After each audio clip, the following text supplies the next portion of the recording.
Well, over here, a lovely night out tonight, Greg. A few mosquitoes, but hey, low 70s can't beat it.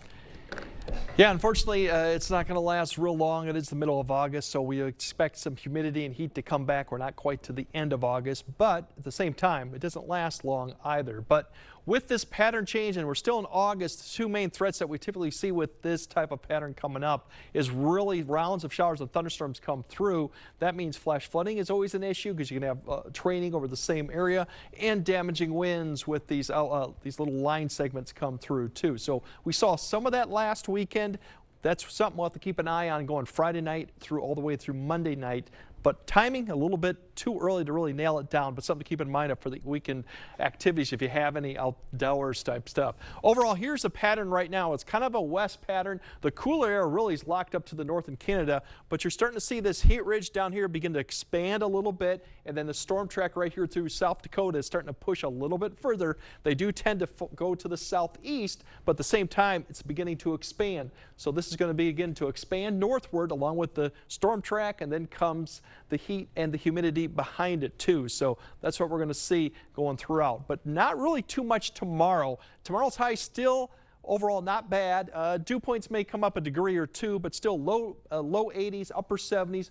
There are more cloud cover, as I mentioned earlier, into the afternoon time frame, because all this activity out the west is going to begin to push into the area. Now, it's going to be dry enough towards the surface to a lot of this may not reach the ground, but more clouds in the afternoon and maybe a sprinkle or a shower throughout the late afternoon and extending into the evening. If any of this does fall, it'll be light precipitation to be at the most. Better shot going further north that you might see this through Friday evening. All in all, the humidity levels will start increasing going into Thursday night.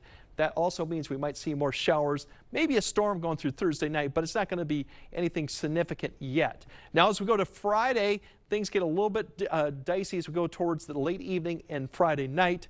Still fairly quiet through Friday. The humidity level starts jumping up real quickly in the afternoon, and then we have thunderstorms that could develop west of Minneapolis along another complex swings through. Right now, one is coming through maybe in the evening hour, potentially 6 to 9 or 6 to 8, a very short window. This could change. Once this passes through, then we're going to potentially have more late night, early Saturday morning activity right here with another complex that develops right along the boundary, which will be somewhere in the area. That could come through, and then more activity potentially later Saturday late afternoon and evening. Subject to change, but that's what we're kind of seeing, and that's the pattern going forward. Now, the severe risk Friday night and Saturday, as I mentioned, this is just possible. A lot of this activity will probably be falling apart as it comes through further north and west. Damaging winds, as I mentioned, that's the one problem we'll have to keep an eye on. And then going into Friday, these temperatures bump these humidity levels up Fridays for the lows, and then Friday for the temperatures, we're looking at mid to upper 80s, but the humidity levels, the dew points are going to get closer to 70, so it's really going to start feeling humid once again towards the late afternoon time frame. Saturday, the same thing. These temperatures, very low confidence we're going to see it. Where this boundary is, south of it, you could be in the 90s. North of it, low to mid 80s, humid for everyone, but really depends on where the showers and thunderstorm chances go. As we go to the later half of the weekend, this boundary begins to sag further south. That means the storm chances kind of swing a little bit further south, but they remain all the way probably through Monday night, and that means the flooding threat could extend into Monday.